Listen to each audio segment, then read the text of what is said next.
seguimos con el programa. Ahora tenemos a Luca desde Río de Janeiro, desde la Fundación Getúlio Vargas, con un tema interessante também, soberania digital. Oi, Luca, bom dia. Tudo bem? Bom dia, tudo bom? Seja bem-vindo. Obrigado. Acá estaba falando con os bolsistas que aquí en Argentina tenemos una cosa que se llama reloj para estar puntual a la hora.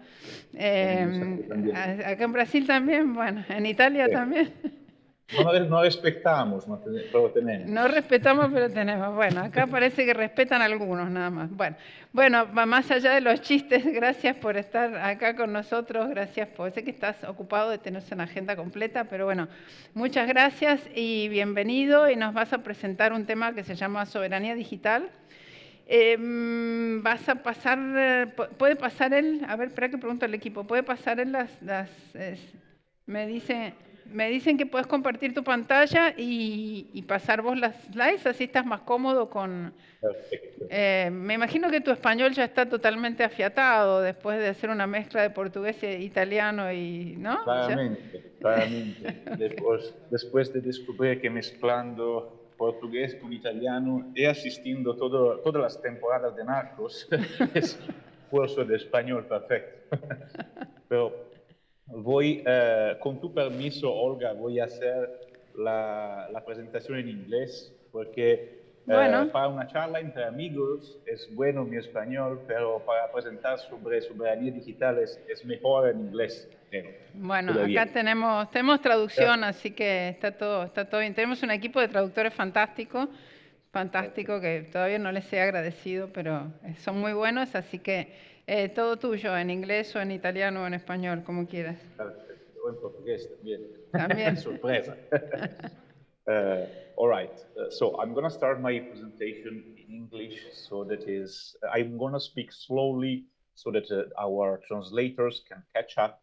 I prefer to do it in English as there are a lot of terms that are a little bit difficult to translate in language that is not my mother tongue, Spanish. So let me just do it in English so that everyone is on the same page. All right. So the presentation is based on the work I've been developing over the past years with my team here at the Center for Technology and Society at FGV Law School on digital sovereignty. And this work over the past year and a half has evolved into what I call AI sovereignty.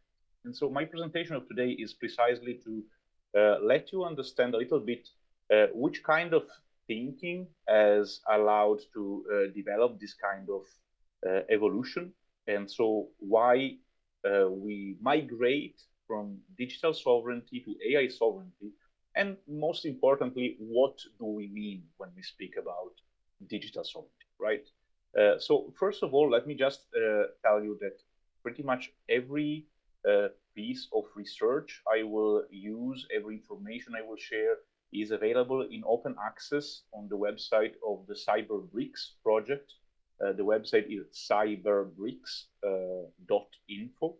So this is a project we have created here at FGV Law School 6 years ago, and it's the only existing project that analyzes the digital policies of the BRICS grouping, so Brazil, Russia, India, China, and South Africa. And again, I'm mentioning this because it's very important to understand the kind of background behind the thinking on digital sovereignty that we have been developing over the past years. Just a couple of details about the project. So we have people from the entire BRICS grouping. So we have researchers from all the BRICS countries, from China, India, Russia, South Africa, coming here in Rio and staying with us for 6 months or 1 year. Someone has stayed here for 1 year and a half because he really enjoys staying here with us in Rio. And it's a very heterogeneous team. It is very important for me to bake into the design of the projects this kind of diversity, not only because it is essential to analyze these very diverse countries, to have people from the country, but also because it is essential to have a very different perspective that sometimes lawyers, as myself, as most of my colleagues here at the law school, do not have. So we have researchers that have a background. Most of them are have a background in law, but a lot of them are data scientists, engineers, economists, or social scientists, precisely because we know that it is essential to have this kind of pluridisciplinary approach to understand well the policies we want to analyze. And so the first phase of the project, we started to analyze cybersecurity in the BRICS grouping 6 years ago. And one of the main research output was this book. And why am I mentioning this? Because when we were analyzing how the BRICS countries regulate cybersecurity, which kind of governance they build to enhance their cybersecurity, it became very evident that a lot of policies, innovations, governance mechanisms, and regulation that are developed and implemented to guarantee cybersecurity also overlap with digital sovereignty, because there is a large dimension of overlap in terms of control, in terms of understanding how the technology operates in order to be able to control it, to protect the rights of your citizens, to avoid threats, which is common to the cybersecurity domain and to the digital sovereignty domain. And so this is something that we have started to understand 6 years ago. Actually, it is very evident when you study the BRICS, because most of their alignment in terms of cybersecurity and digital policies in general, it's something that started to happen after the Snowden revelations 10 years ago. Precisely because they all of a sudden, they all started to understand, especially these countries, especially also, as you might remember at the time, the president of Brazil, Dilma Rousseff, was herself wiretapped and victim of NSA surveillance scheme. So this was very evident at the very top of the BRICS countries' government, the fact that it was necessary, on the one hand, to build cybersecurity, and on the other hand, to start to build what is today called strategic autonomy. This is something that we have, this kind of thinking is something that we have baked also in this other publication. All these publications are, again, are in open access on cyberbrics.info and also on the website of CTS, cts.fgv.br. And this book has been quite influential.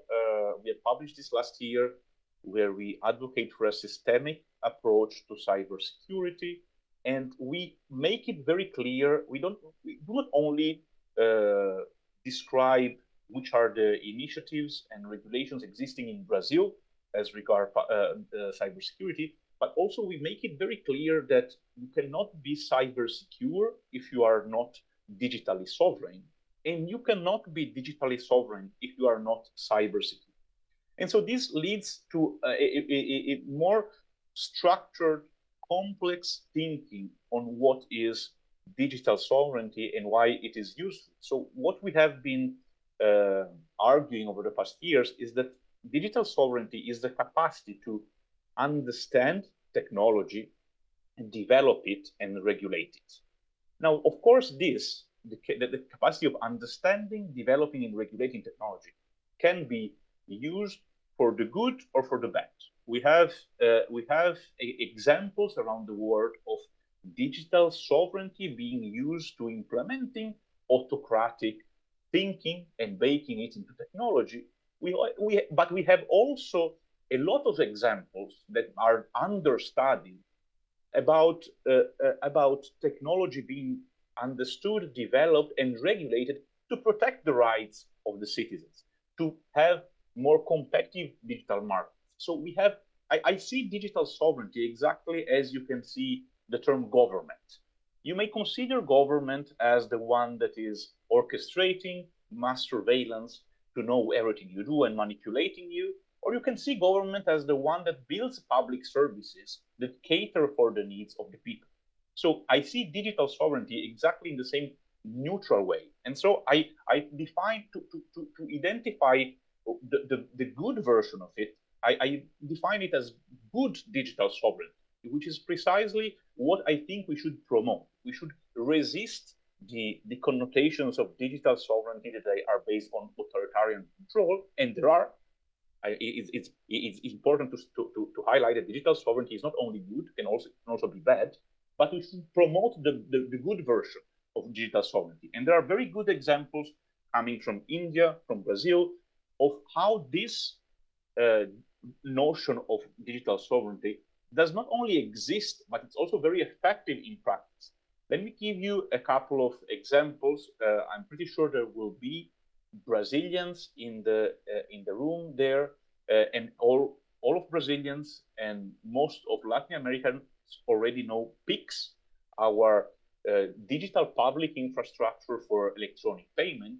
Why this is a very good example of digital sovereignty? Because before PIX, the only way to process electronic payments 24/7 was using Visa and MasterCard. So the only way was to rely on two foreign corporations charging 3% for every transactions, even if the cost, of course, is much lower. So it's a very high fee for every transaction.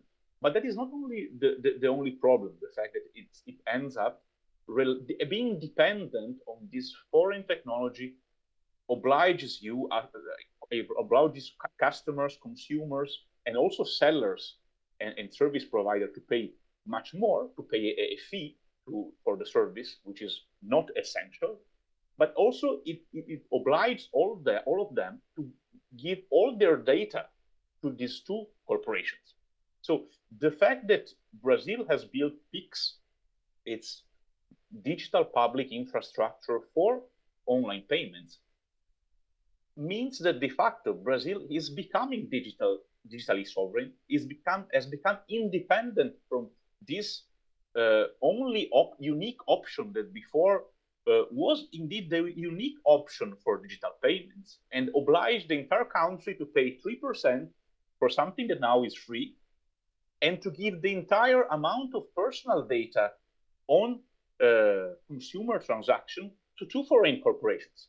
And that is actually the most important part, because most of the revenues are not based on the 3%, but are based on the collection and processing of personal data or data about transaction, about the entire economy. So now that is something that is not exclusively going out of the country to produce profits and innovation out of the country, but is also staying within the country to produce profit and innovation for the country. And actually, Brazil copied these PICs from India that created UPI. Is the Indian PICs, a digital public infrastructure for electronic payment in 2016. And actually, what very few people know, that India copied this from Russia. And actually, Russia was sort of obliged to become creative and create a national infrastructure for electronic payments, because in 2014, when Russia invaded Ukraine for the first time, when invaded Crimea, the immediate sanction was to cut Russia out of the Visa and MasterCard circuit. So from the one day to the other, Russians were cut out of electronic payments, and they had to build a system called MIR, M-I-R. But that was still a 20th century thinking, because they built a card-based system, like credit cards. So the very interesting thinking about the Indians has been to create a software-based system, UPI, and Brazil has perfected it, because it is not only a software-based system, but it's a software-based system that is orchestrated by a public regulator, a public authority. So it's truly public.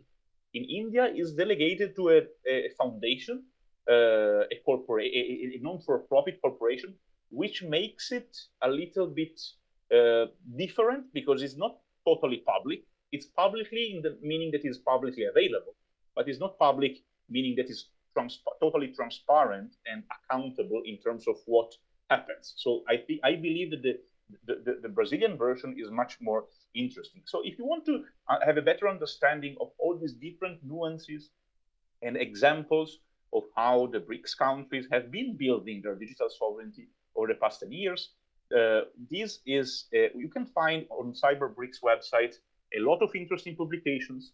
We have an open access book that is upcoming, will be published in November by Cambridge University Press, called Digital Sovereignty in the BRICS Countries, where we discuss all of these examples and how they connect with existing policies and regulations.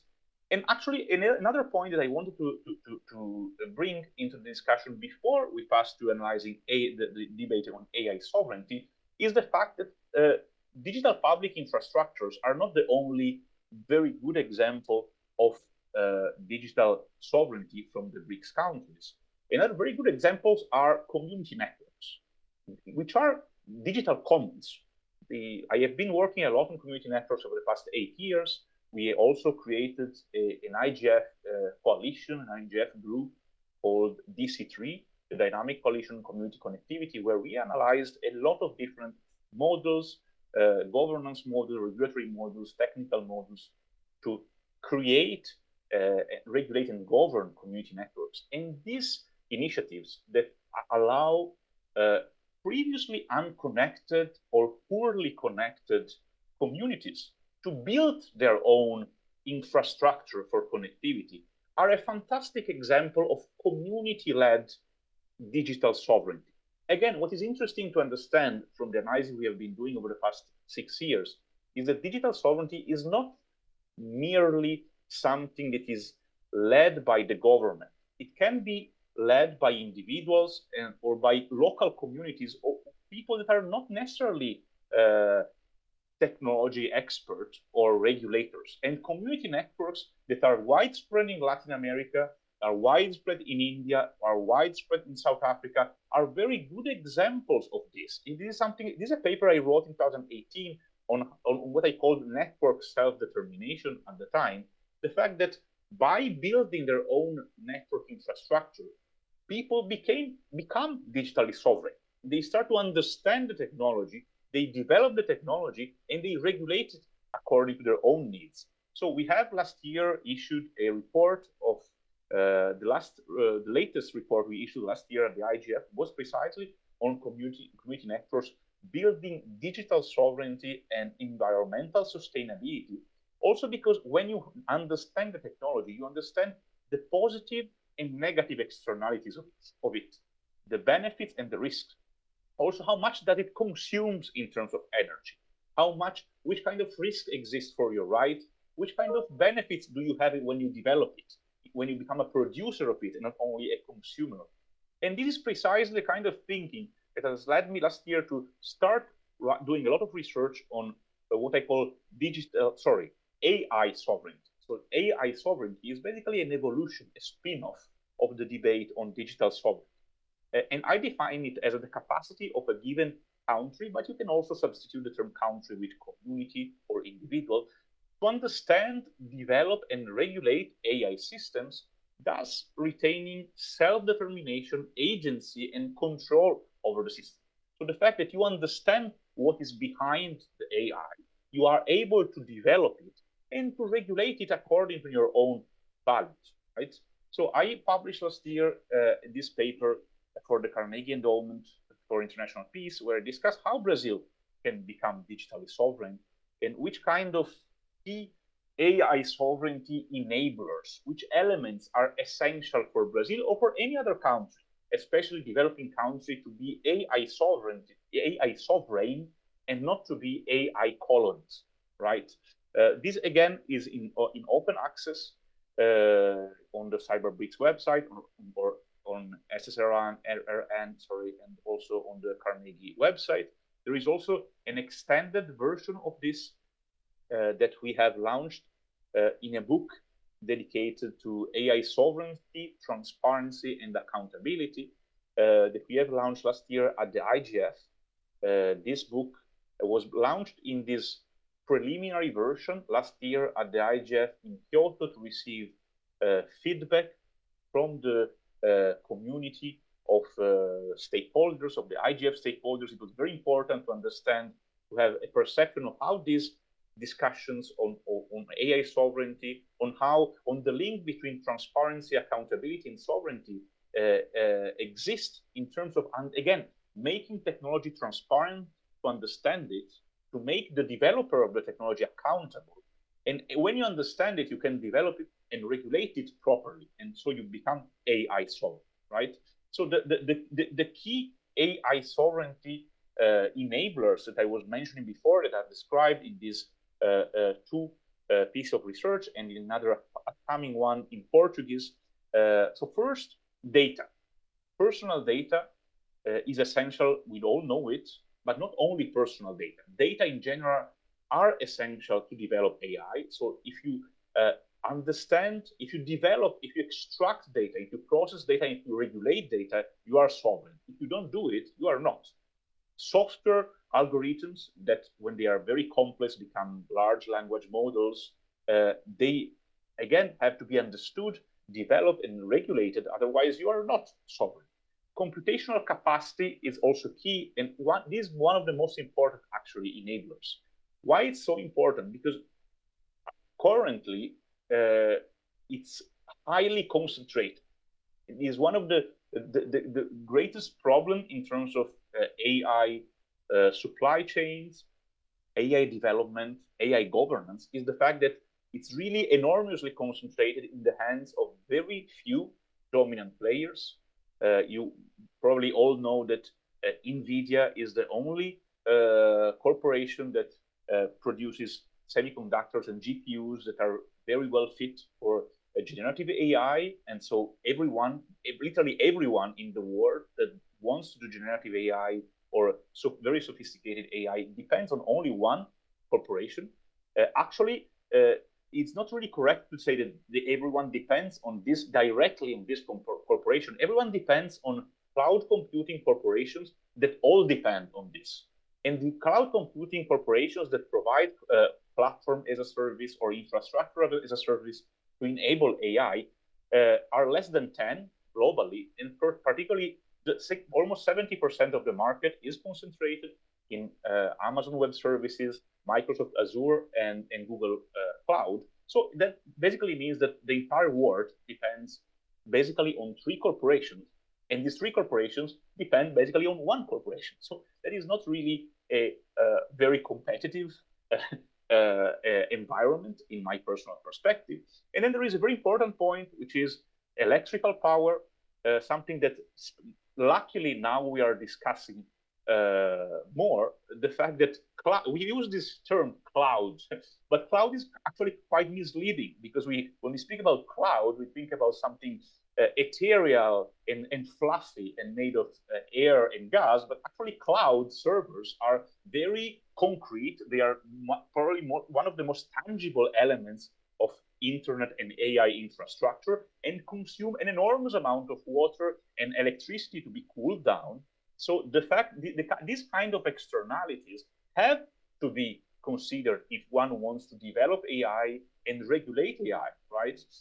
Digital literacy, again, if you have a population that is not digitally literate, it means that you have a population of mere consumers of AI, and no one will be ever able to develop AI. Sorry, I forgot meaningful connectivity, which is also something essential. If your population is not connected, you simply cannot use AI. And I'm stressing meaningful connectivity. This meaningful connectivity term is something that we have started to work with 8 years ago, also with Sonia George and other friends from the Alliance for Affordable Internet, that then evolved into the global digital inclusion partnerships. We stress the meaningful part, because most of the global south is not connected meaningfully to the internet. Most of the global south is connected to social media. Most of the global south has so-called zero rating plans, meaning that most of the people that use primarily their smartphones to connect and their mobile internet plans to connect, they have subsidized social media, typically the Meta family of social media, WhatsApp, Facebook, and Instagram, and then they have to pay very high fees to have access to the rest. What does it mean in practice? It is almost impossible for these users to be producer of AI. They are mere consumers of social media, but will never be producers of AI if this system is not changed. And this is something actually the current government in Brazil is very attentive to this kind of discussion.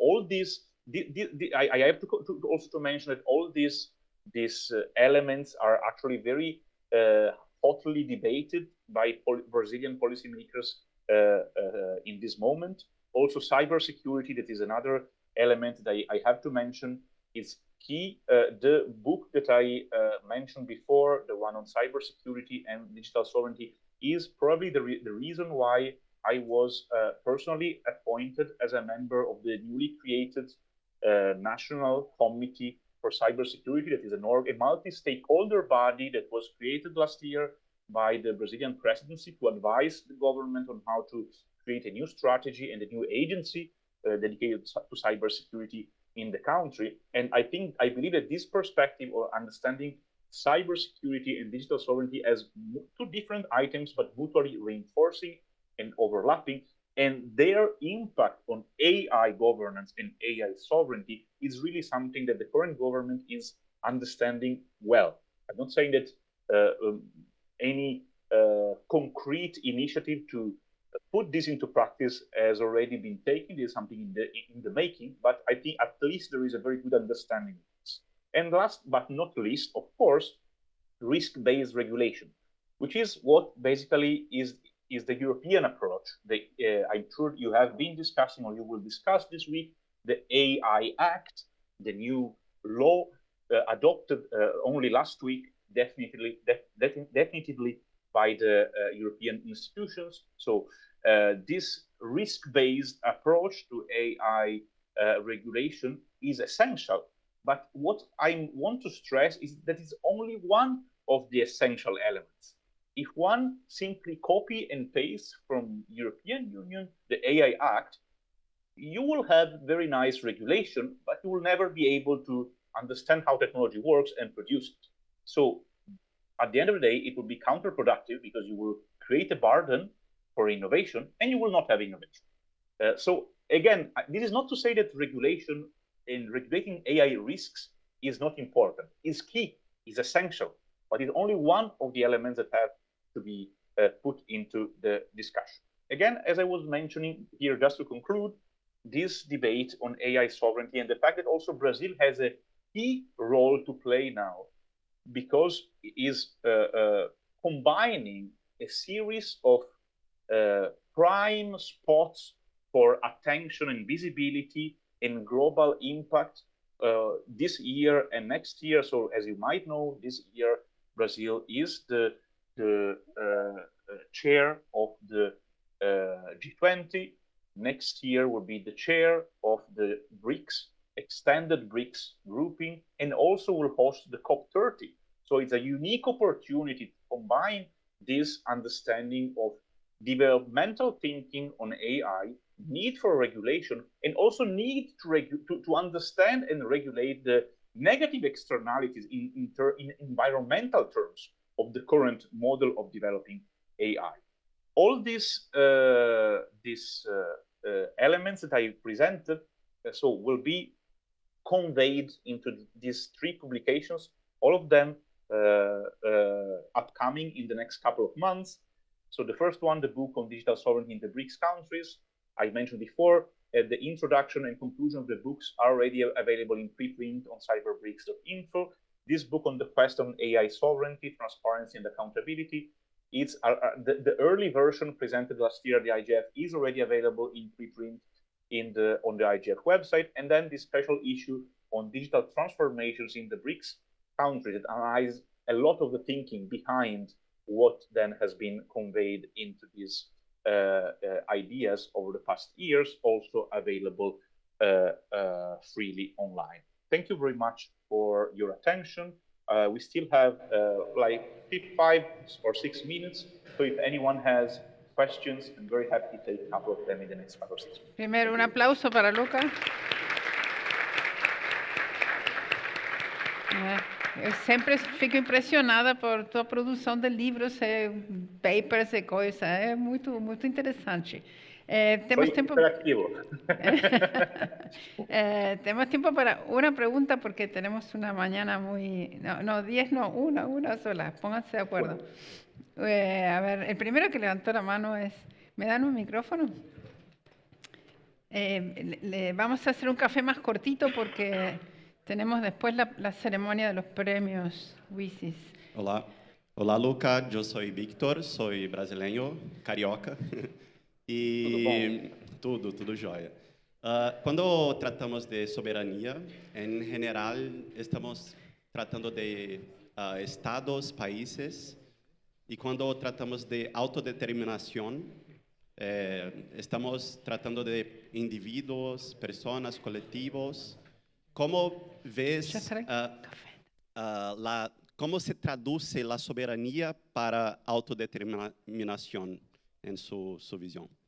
Gracias. Again, let me allow me to reply in English because there are a couple of quite difficult concepts and I want to be clear, and it's better for everyone if I reply in English. So actually in the books and in the multiple papers I've quoted, that is something that we stress very explicitly, the fact that self-determination is a very important component of sovereignty, right? And you are right. Self-determination is something that we, maybe lately, we have been starting associating more to individuals, but it's not something that is only related to individuals. Actually, let me give you two examples that illustrate, and that is, again, something very, very explained, very explicitly in the various publications I mentioned. The fact that, on the one hand, self-determination, the right, the fundamental right to self-determination is something so important that is already mentioned it's mentioned in Article 1 of the UN Charter. It's mentioned in Article 1 of the International Covenant on Civil and Political Rights, and is mentioned in Article 1 on the International Covenant on Economic and Cultural Rights, because it is in international law is considered the principle of principles, is an enabler of other principles. So the fundamental, the right that everyone here in this room, there in everyone in the world enjoys this, because this is attributed to the people, actually to the peoples, plural. Is not incorrect in English. It's correct to use the plural for peoples because it's really the various peoples of the various countries. They have the right to self-determination. There are two dimensions. An internal one, this is the one of choosing your own government, but we are not speaking about this in this case. The external one, which is the one of choosing your own government and having limits on your territory, but we are not speaking about this here. We are speaking about the internal one, which is the one of choosing your own economic, social, and political development. Meaning every people in the world has the right, the fundamental right to choose how they will develop economically, politically, and culturally. And of course, this includes how they will develop technologically. The fact that you have the right to be the master of your own destiny, the protagonist of your digital future, the one that chooses how I want to use and develop AI, is a fundamental right that you have, and it is considered by the founding documents of the UN as the first right that everyone has. So that is a very important collective dimension of self-determination that is already a fundamental right that everyone here has. And then we have an individual one, which is more associated, is built on this collective dimension, but has been more associated over the past 40 years to individuals, which is informational self-determination. It's something that was first created as a fundamental right in Germany by the German Federal Constitutional Court with the census case in 1983, when they created informational self-determination as the right of every individual, the constitutional right, the fundamental right of every individual to have control over their personal information, and which is something that has been highly influential in all the development of data protection and data governance over the past 40 years. The Brazilian law, data protection law, LGPD, in its Article 2, it mentions explicitly informational self-determination as one of the pillars of the law. So the fact that the individual, the data subject, can exercise control over his or her data is a founding pillar of the law in Brazil. It has been considered also a founding justification of the the fundamental rights to data protection in Brazil by the Brazilian Supreme Court in the IBGE case in 2020, and included by the Brazilian legislature as a base of the new constitutional right to data protection that was created 2 years ago in Brazil. So again, to respond very briefly to your question, there are two very important dimensions to self-determination: an individual one and a collective one. And I use them in the work I was mentioning with the presentation. I use them both to support digital sovereignty as both something that individuals enjoy, but also something that the states enjoy, but also something that communities, that groups of individuals can enjoy. And community networks is a very good example of groups of individuals that are not necessarily linked to the state. It's collection of individuals, that it's a collective perspective of self-determination and digital sovereignty. Hope this was clear and contributed positively to the discussion. Oi, Luca, muito obrigado. Outro aplauso para Luca, por favor. Obrigada. Infelizmente não temos mais tempo, mas se eles têm perguntas, podem enviar um e-mail para você, ok? Eu coloquei até na minha apresentação os meus contatos, de e-mail, de redes sociais, fiquem tranquilos. E podemos compartilhar a apresentação com os bolsistas também? Podem. Ótimo, ótimo. Oi, abraço, querido. Tchau, um abraço. Tchau. Até logo.